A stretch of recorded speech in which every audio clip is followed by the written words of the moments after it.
Hey, welcome back to BIBSTER'S Repair Shop. Jeez, I can't talk.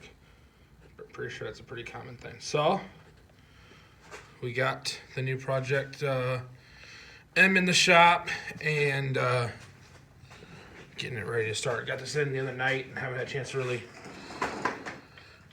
get started with anything on it yet. So I thought I'd bring you guys along tonight and we'll get started. Looks like that's been breeze or something on there. I don't know. This tractor definitely, it was definitely farm fresh. We'll say that. But I'm going to try and figure out where that oil pan's leaking from tonight. So I'll bring you back. We'll kind of talk about some ideas of the project and we'll go from there. All right. So I brought you back. We're going to talk a little bit about the Project M and what we're kind of thinking about doing. Number one, it's warm enough that I'm not even having to wear a hat. So that's kind of nice out here in the shop. So what I want to at least address is the wiring, the alternator, and the oil pan leak for sure. We'll start with that. We'll bring you guys through how to rewire it, put a new alternator on it. I've seen that before on the, this is a one wire, so that'll be super easy. But you'll see how that's all played into it. But I think that's what I'm going to try and do is get some of the little stuff done and then just, see if there's any interest in it and go from there. Maybe, like I said, if I don't have it sold by the time pulling season starts, maybe I'll bring it to his track and just see what it does without doing anything else to it. It's like on the other tractors, I've pulled stuff off of them to get them ready to pull. Gotta try and build the brackets all the right way, do all the things. Maybe have a tractor that you just literally threw wheel weights on it, made it to a class, and to see what it could do. Kind of tell you guys, see if it's be worth it. So I'm gonna crawl underneath this thing, get you all set up, and we'll figure out if we can figure out where this thing's leaking from. All right. Got you underneath the oil pan here. I got a pan to clean up this mess. It looks like, as you can see here on this, it's all wet in here. It kind of starts here, get where it's wet, and it runs back. So I'm assuming it's, one of the things you want to look for is, so I'm going to clean this all off and see how you can still see that cork gasket in there? That's dry up there, which tells me that it might be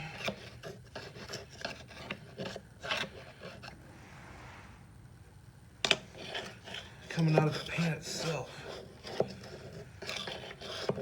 Because see, it's not. Let me clean this off some more. Oh, this is just making a dandy mess in the garage. Really should have done this one. It was nicer out over the weekend. I'll tell you what, you guys sure did like that 1850. We'll definitely do some more stuff with that this summer. I'll tell you what, that was a lot of fun. Like I said, I hope you guys liked the story time video. It seemed like I had some good comments on it. We'll do that some more, as the summer goes. It's wet back in here too. Just trying to get all the gunk out because you can kind of follow the trail of nasty to figure out. And then once you get kind of close, you can get up in there and, so you can see it's all dry there.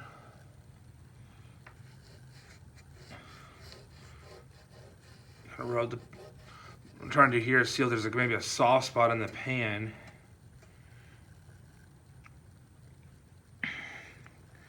Let me, I'm gonna grab a wrench real quick. I'll keep you guys on there.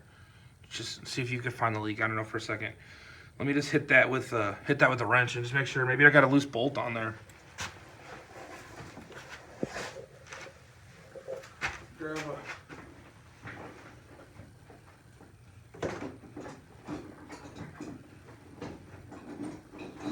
still have a wrench from going to pick this tractor up.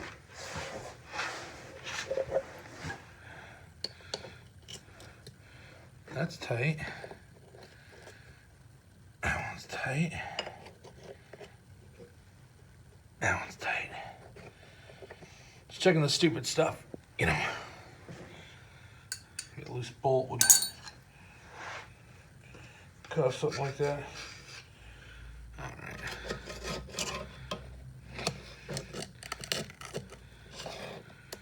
And what you have here, you'll see this a lot, especially on when you have the old stamped tin or stamped steel oil pans, is there'll be these bars. See this bar in here?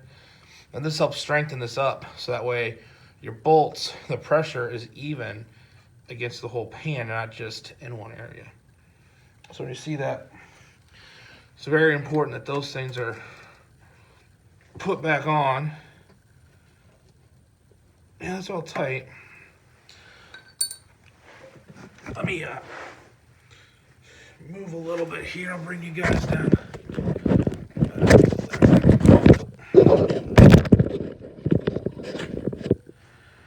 You can see the leak before I do.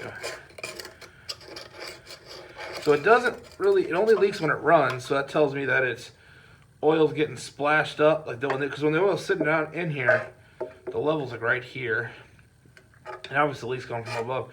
So when it starts sloshing oil, it'll make the oil come up higher. And I'm also cleaning this area above there to make sure it's not coming out anywhere up there.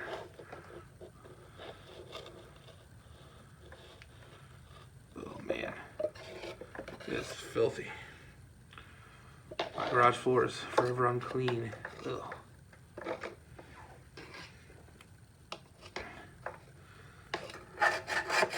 Looks like what we're gonna probably have to end up doing is we'll have to pull this, drain this oil out, and pull this pan down and see if it's got, maybe it's got a crack right up in there. It almost looks like it might. All right, well, folks, you've stared at an oil pan long enough. Phil. It's been 5 minutes. All right, I'll bring you back when I find something else out good here. All right, so I still haven't seen anything leaking yet. I sprayed it all down, but the other thing I need to do real quick is I need to see if the alternator's charging, because that's going to kind of change things and how I wire. The other thing that we found on this tractor is that the steering wheel, like the pedestal, this area was loose, and there were these two rings up here that's supposed to hold it from moving back and forth. And the one on my Farmall, there's a couple hose clamps. I'll get some hose clamps tomorrow and put behind there to hold that so it won't. Because right now when you go full throttle, it's actually like it's moving that thing back and moving the whole pedestal back and forth. So that won't be too big of a deal. Looks like mine's already had that fixed on at one point. So we'll fire it up here quick. If it gets too smoky up in the garage door, but I don't think it's gonna get too smoky. Also, I'm pretty sure, was this fuel on? No? Yeah, I'm pretty sure the fuel's left on. I'm smart. Hopefully there's fuel on it. Do a little choke. With the lights.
It's charging. So something's wrong with that amp gauge then, because it's putting out 14.5 volts, which a GM style starter, that's where it's going to want it, or GM style alternator. My gosh, I can't talk tonight. Anyway, so that's good. That's small win, so won't have to be doing that. So probably going to focus my rewiring on the lights because they are a mess. I'll keep you in selfie mode. We'll come back and check out these lights. Yep, usually do it this way. But if you're doing wiring on anything and you see one of these guys right here, this is the classy Scotch lock. Still garbage. If you see wiring like this, never good. Never good at all. So, and I've put some of these on before. It's like supposed to have like a little bit of dielectric grease in there. I think you can put like 3 wires in there and then crimp it. It just doesn't, it never works. Makes yourself more headaches, boys. Not fun. So, these lights, they do a whole lot of nothing. So I don't know if the bulbs are bad because they look old enough to collect Social Security. And so I'm going to look at that and see if I get these lights to work. So I'd like to get these old original lights going. Because I'm thinking now more about it that I think I'm going to try and do a few little things to this and get this thing up for sale in the next week or so. So now that I've been working on it, I mean, honestly, I have, look at that, 2 Farmalls in one shot. Not actually, that's just the hood off this one, but it looks that way. I mean, I have old Tinker back there to really play with. So, but yeah, so this one will be for sale probably next week or so. Depends how much I get done the next couple days. It's supposed to be really nice out. So I'm going to probably start on that wiring, but I'm going to let you guys go for the night because I don't want this to be 25 minutes long of me trying to figure out wiring. So I'll start working on that tonight, and we'll come back on that one. But yeah, like, subscribe, do all the things, and we'll see you on the next one. Bye.